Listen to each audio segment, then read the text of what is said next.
if you're investing in things that are non-traditional assets that aren't correlated and you don't have to worry about the tariffs or the pandemic or whatever affecting pricing, I think those alternative investments and tax reduction strategies give you a rate of return that's geometrically better than anything you're going to get anywhere else. Welcome to the Wealth Strategy Secrets of the Ultra Wealthy podcast, where we help entrepreneurs like you exponentially build wealth through passive income to live a life of freedom and prosperity.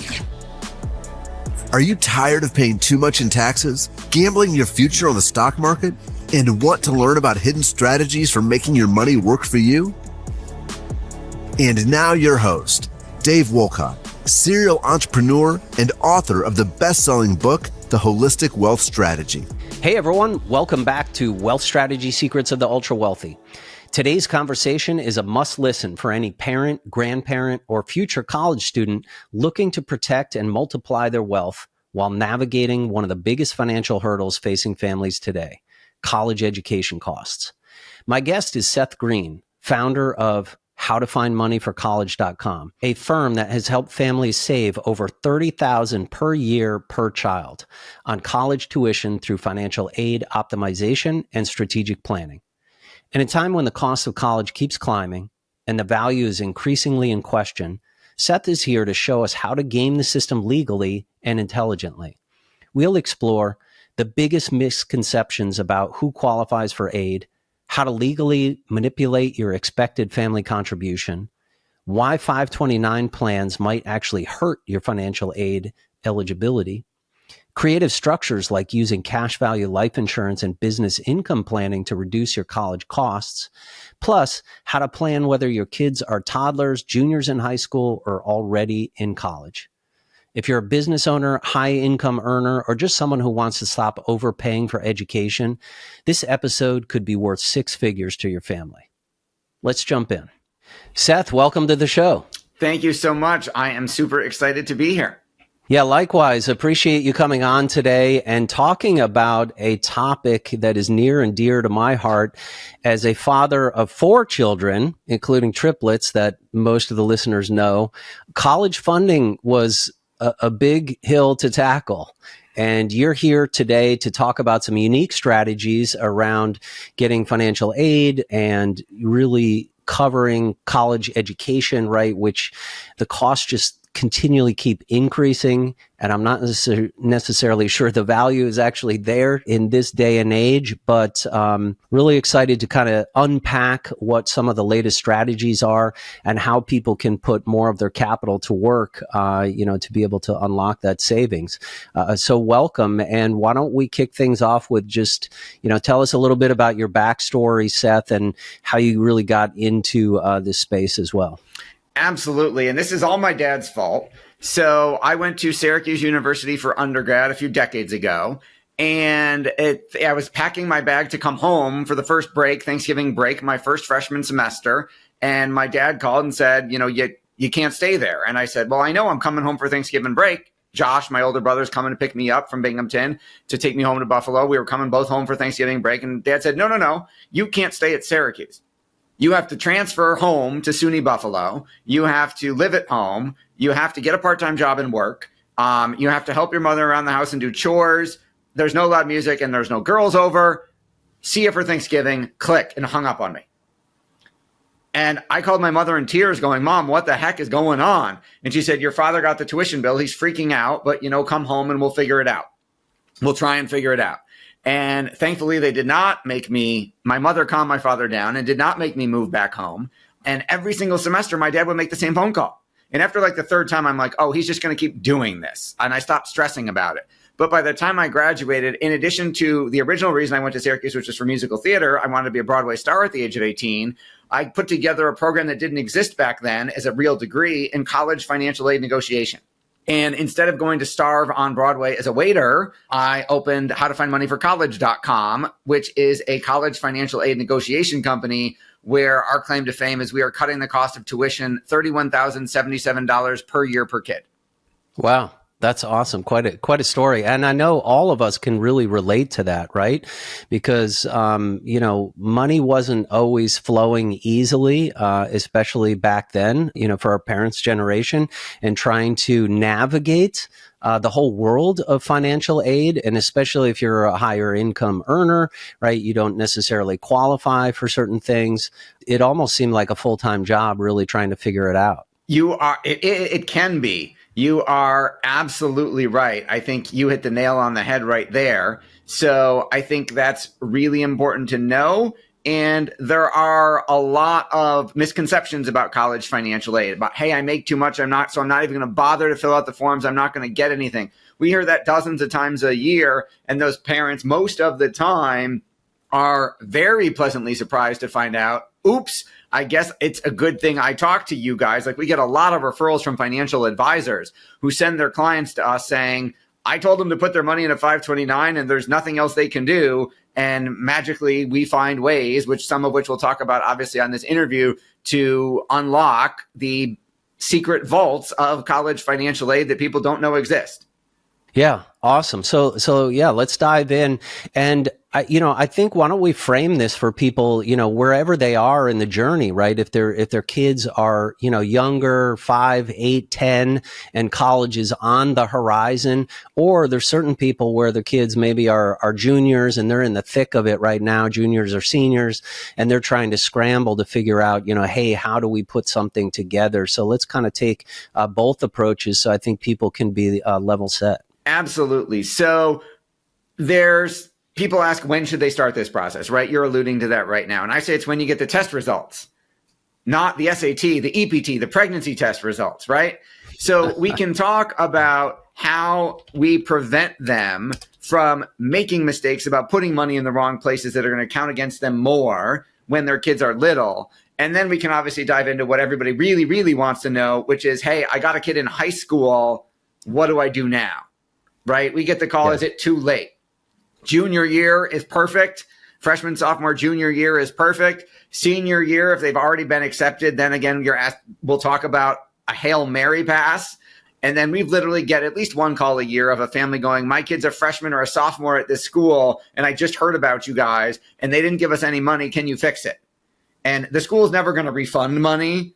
They're not going to go back in time. But there are times our Hail Mary pass gets caught in the end zone for a touchdown, and we're able to get the school to give up more money for the remaining years of college. I think it's important if we start with first the most important number when it comes to college financial aid is what used to be known as your EFC, your expected family contribution. Now, thanks to the legislation that changed, it's called the Student Aid Index, or SAI for short. And that's the magic number the government thinks you can afford to pay for college. It is always more than you think you can afford to pay for college. But what most parents don't realize is no matter, that number is gameable. It's a formula. And there are ways to manipulate the formula to make yourself qualify for more financial aid. It depends on how you receive your income. Are you a business owner versus W-2? It depends on how you're holding assets. What type of investments are you in? Whose name are they in? What account type is that? How you hold your real estate. There's a whole bunch of different factors that go into that formula. And I found back at the beginning of my career, it's still on Amazon. There is a book. It's 1,000 pages that explains the entire formula.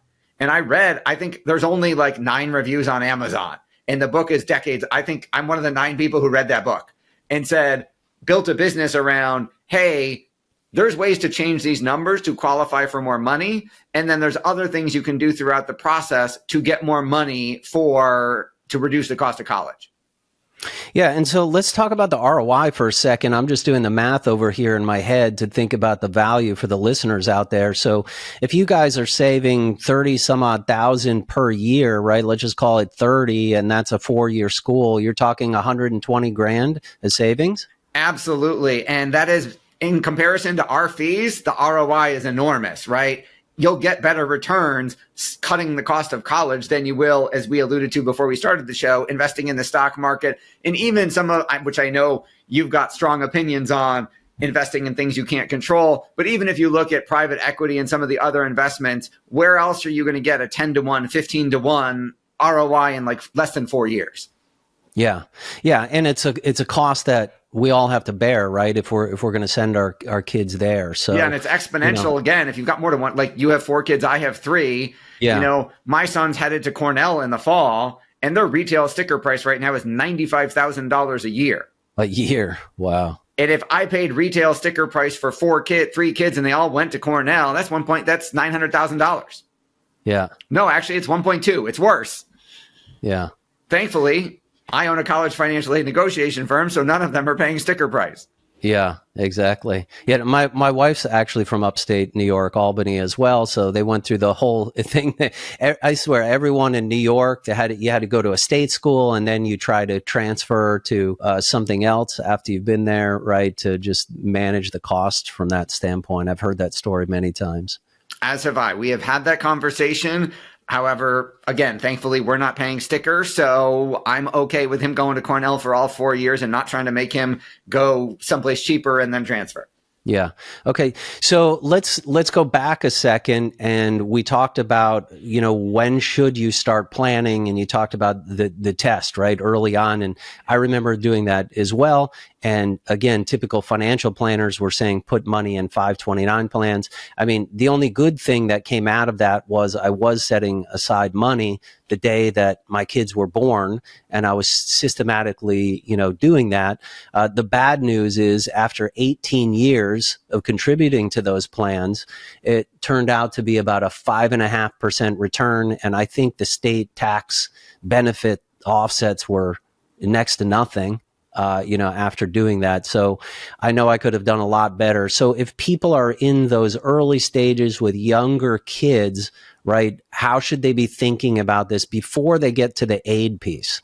Absolutely. So you bring up an excellent point. And I'm kind of controversial in our industry for my stance on 529s, exactly because of what you alluded to. The benefit was supposed to be, again, you were getting that tax break for that money coming out for college. But the problem, 1, is the return. And 2, most people aren't going to put so much money away that the tax break makes up for the financial aid you lose by having money in a 529. Because if the school sees that I got a couple $100,000 sitting in a 529, I'm going to lose the financial aid they were going to give me, because they're going to say every dollar of that should come to us for college. We don't need to give you any money. Or if you even had a lower amount, right? If you had 30 grand, 100 grand, they're going to say, well, we don't have to give him 30 grand or 100 grand because he's already gotten it in a 529. So I've only, in 26 years of doing this, I've had one client who managed to get so much money in the 529 and have it grow so much that the tax breaks made up for the financial aid they lost. And the reason why is because they didn't fund the 529. Grandma and grandpa funded the 529 and did like 5-year forwarded gift averaging every single time, so that kids started with a ton of money right when they were born, and then 18 years later had gone through a raging bull market, luckily in the stock market. So that's the only time I've ever seen it actually work, where the tax break, and they were in a really high tax, the highest tax bracket. That's the only time I've ever seen it make up for the financial aid you lose. So I would much rather, no, I'm not telling anyone if you have a 529, don't go cash it in. Don't cancel it. Don't pull the money out and pay the penalties. That's not what I'm saying. I am saying money that you were setting aside for college should most likely not go into a 529. There are many better, more productive investment vehicles like the kinds Dave recommends that not only would get you a better bang for your buck, but depending on how those assets are held, can be protected against financial aid. I'm trying to make those assets disappear from the financial aid form so they don't count against you, but you still own them. Yeah, exactly. And if I had to do that over again, just, quick level math for the listeners, and I think I wrote this in my book as well, I would take, let's say, your kids are born, I would put away, say, $10,000 a year. You do that for 5 years. You've got $50,000. I would fund a cash value whole life insurance policy, put it in the policy, borrow against the policy, do the first 50K would go into a syndication. After 5 years, that would flip into the next syndication. So now you're doubling your money. Now you have 100. And then I'd have another chance to flip it again for the third time. So then your 100 would become 200 after 15 years. And now the kids actually have a whole life insurance policy. They have an asset themselves. Also, if they've decided not to go to college, like I had 2 of mine decide not to go to college, and I'm not stuck with having to use funds for the 529 plan, they now have this asset of the life insurance that they can use to, pay for their first house, or, kind of get themselves settled. It's more like a 401k that's kind of portable, right? That they have an asset there. They've generated passive income, right, through the actual investments themselves, and just really done exponentially better and had more flexibility. And then my guess is that would feed right into your strategy as well, where they're probably not looking at life insurance really as an asset, when they put together that calculation. You are absolutely right. So depending on how it's structured, right, we're not giving any specific investment recommendations or college recommendations on this podcast. Talk to Dave or Yurid so that you know that you do things right. But yes, properly structured permanent life insurance is one of the assets that normally doesn't count against you for financial aid. So depending on how that bank on yourself, infinite banking type policy is set up, you can use that to quote unquote hide money for financial aid if you do it right. Hey, it's Dave Wolcott here. Let me ask you something. Are you tired of the same old financial advice that leaves you spinning your wheels? If you're ready to discover the real secrets the ultra wealthy use to build unstoppable wealth, then I've got something just for you. My new book, The Holistic Wealth Strategy, is your ticket to learning the proven strategies that the top 1% don't want you to know. This book isn't just about money. It's about building a life of purpose, freedom, and lasting impact. And I want to give you a free copy. Visit holisticwealthstrategy.com and get yours today. It's time to level up your financial game and create the future you deserve. Yeah, very nice.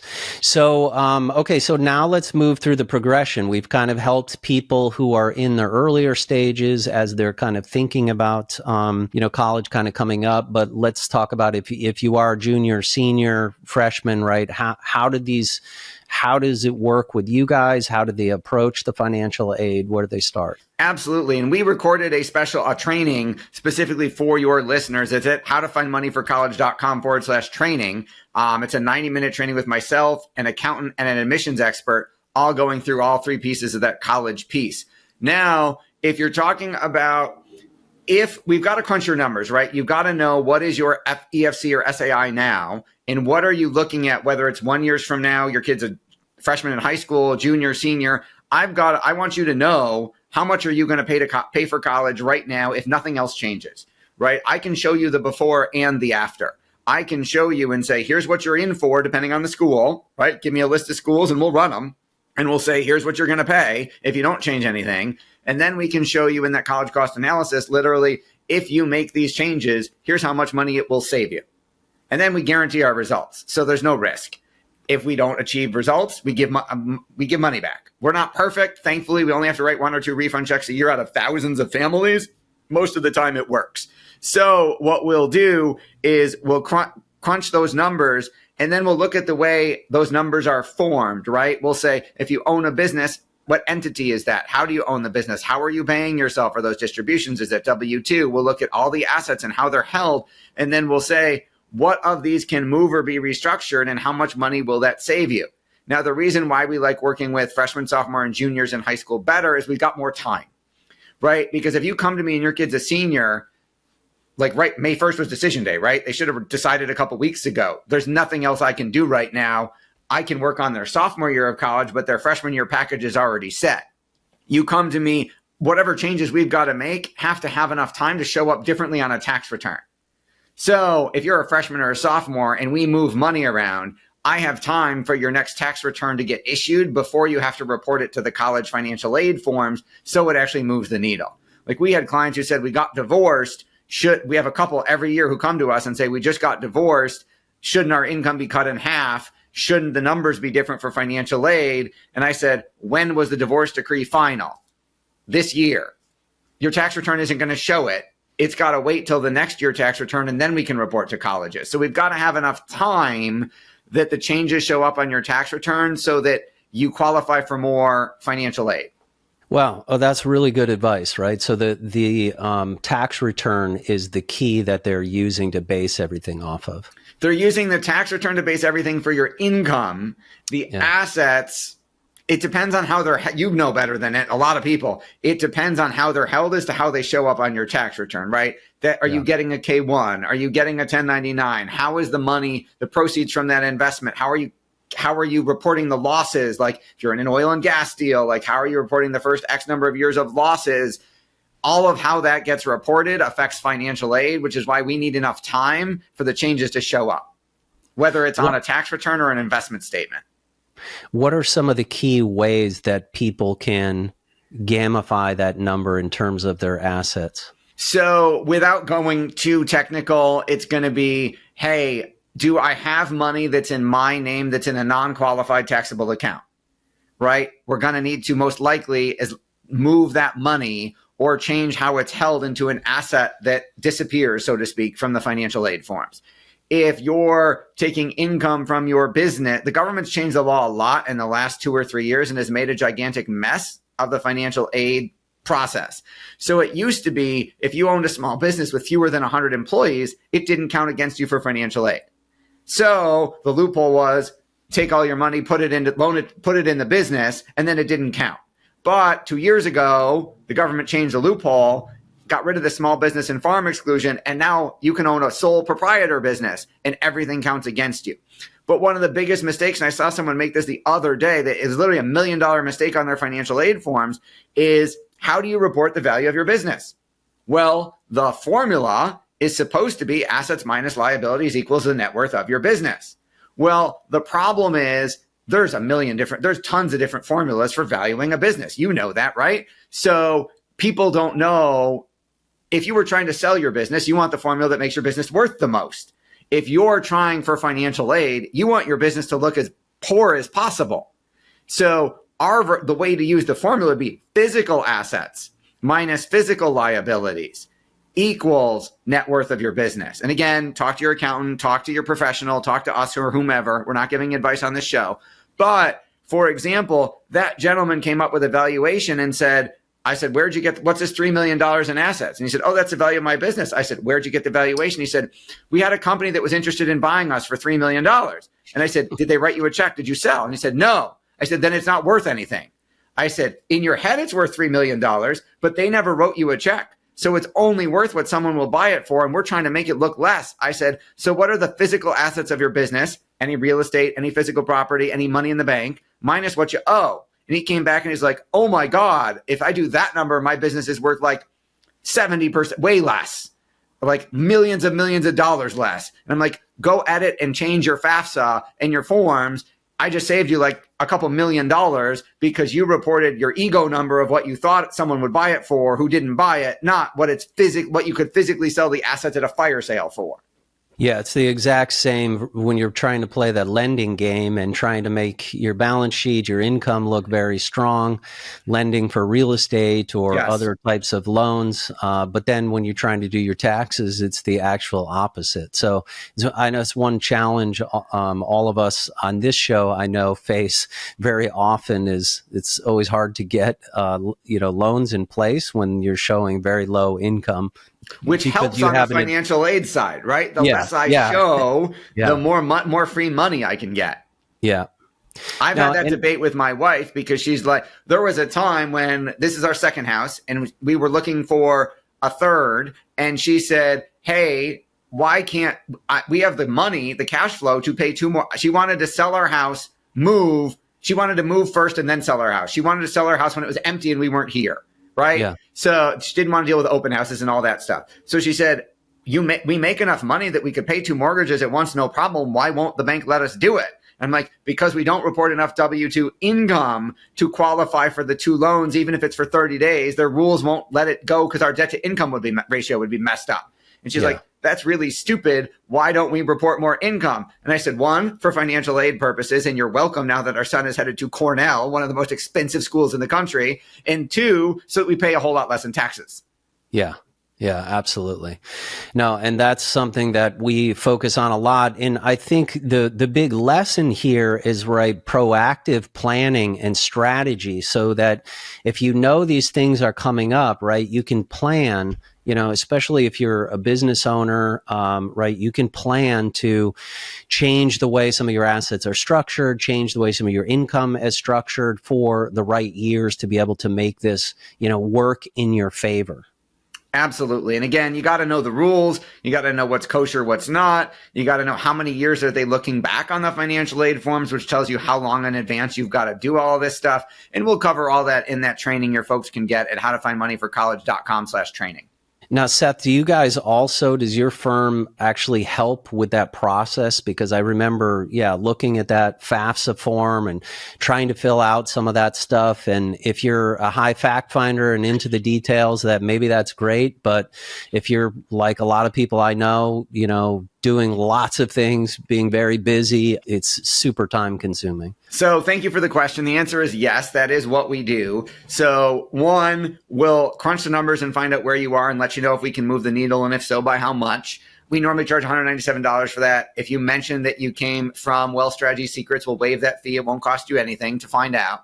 Then we can be involved as much or as little as you want. So we can literally do the financial aid forms for you, give you all the answers, fill out the ones we can fill out so that you don't have to do any of the work, and then handle the appeals to the schools and the physical negotiation. We're the only there are a number of college financial aid firms that'll do the forms for you. We're the only one that physically calls every school to negotiate for more money. And we'll handle the process start to finish. We have clients who don't want to touch any of it, and we have clients who want to be involved a little bit. So, we can customize a package depending on what the family wants. Yeah, awesome. Seth, out of curiosity, where is the state of the market, right, with universities these days, right? I know there's been talk of, the forgiveness of student loans and, managing that debt, right, from that standpoint, as well as lots of disruption in that space, right? With the advent of things like Udemy and YouTube and the ability to get top-notch training online. And also, post-pandemic, right? A lot of people are just, frankly, taking some non-traditional routes, maybe going into the gig economy and things like that. So, how are you seeing really universities in this day and age? So you're absolutely right about all of that. It depends. So do I think we're going to see more and more kids taking a non-traditional route? Yes, depending on the profession, right? There are professions where, for example, I don't want a heart surgeon who said, I watched some videos on YouTube, right? For some of those professions where there's some licensing required, like whether you're a doctor, you're a lawyer, there's things where for the foreseeable future, they're going the college and then grad school route, right? My son has his very ambitious, got his whole life planned out, going to Cornell for his undergrad, then wants to go to like MIT or Harvard for his PhD, and then wants to do research, knows exactly what he wants to do. And in his area, I highly, highly doubt, I would imagine that, and I'm banking my own money on it, right? That he walks into a job interview and has gone to, let's say, Cornell and Harvard and for this topic versus someone who comes in and goes, I self-taught myself and I watched a bunch of YouTube videos. He's going to win every time. Right? Now, are there professions where that's not necessarily the case? Sure. I know in the financial advisor space, there was, a gentleman at the brokerage firm I was at when I started 20, 30 years ago. Back then, all you needed was a high school diploma. Now, there's lots of, you got to get your CFP and all these other things. But there are professions where I think it's not going to make that big a difference, and college isn't necessarily a requirement anymore.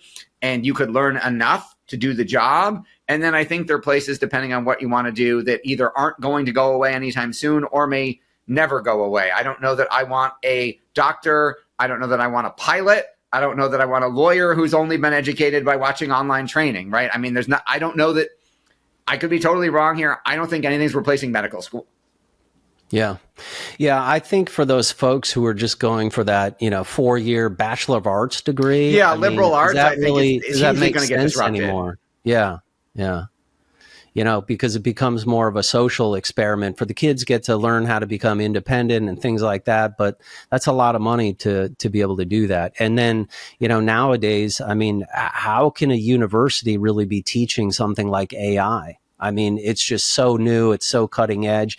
That seems to me like it's got to be taught from, the leading companies that are doing it and entrepreneurs, right? Yes, and this is right up my son's alley because he's going for statistical genomics. Like he wants to use data science in healthcare to cure diseases and has already coded a program that analyzes DNA and comes back with whether it's benign or pathogenic and is going to develop some type of condition and has like over a 90% accuracy rate. And he built it himself. And then his science teacher said, "Oh my God, like this is good. Like take this to the Western New York Science Fair." And then they sent him to the state science fair and then go talk to like some serious, like this should be in hospitals, right? So could he code that himself? Yes. But what he wants to learn, and he's coded 6 different programs for us using code and AI for our business. So, but does he still need to go to Cornell? Could he argue if he had said, "I don't want to go to Cornell, it's not my dream school"? We would have had a conversation, but I think arguably the professors doing research there are probably on the cutting edge. And do I think the connections that he will make and the opportunities he will get by going there make up for the price tag? In my opinion, I'm his dad, so I'm saying yes, but I understand people going the other way. Yeah. Seth, if you could give the listeners just one piece of advice about how they could accelerate their own wealth trajectory, what would it be? I'm going to say the 2 biggest expenses in your life are going to be what you pay for your education or your kids' education and the amount of taxes that you pay over your lifetime, which is why I think a show like Wealth Strategy Secrets and the things that you guys do at your firm are so important, because it's about how do we shelter those assets? How do we pay less in taxes? Because that's a direct dollar for dollar straight to your bottom line if you're cutting your taxes. If you're investing in things that are non-traditional assets that aren't correlated and you don't have to worry about the tariffs or the pandemic or whatever affecting pricing, I think those alternative investments and tax reduction strategies give you a rate of return that's geometrically better than anything you're going to get anywhere else. Yeah. Awesome. And can you give us that link one more time and anywhere else if people want to, connect with you or follow you? Absolutely. So the training for Wealth Strategy Secrets listeners is howtofindmoneyforcollege.com/training. And after you watch that, if you've got questions, you'll learn a whole lot more about the process and a lot more of our secrets. And then if you give me an email, Seth@howtofindmoneyforcollege.com. We're happy to answer any questions you have. Awesome. Really appreciate your time and wisdom today, Seth. Thanks for coming on the show. Thanks so much for having me. It was a lot of fun. You bet. Thanks for listening to this episode of Wealth Strategy Secrets. If you'd like to get a free copy of the book, go to holisticwealthstrategy.com. That's holisticwealthstrategy.com. If you'd like to learn more about upcoming opportunities at Pantheon, please visit pantheoninvest.com. That's pantheoninvest.com.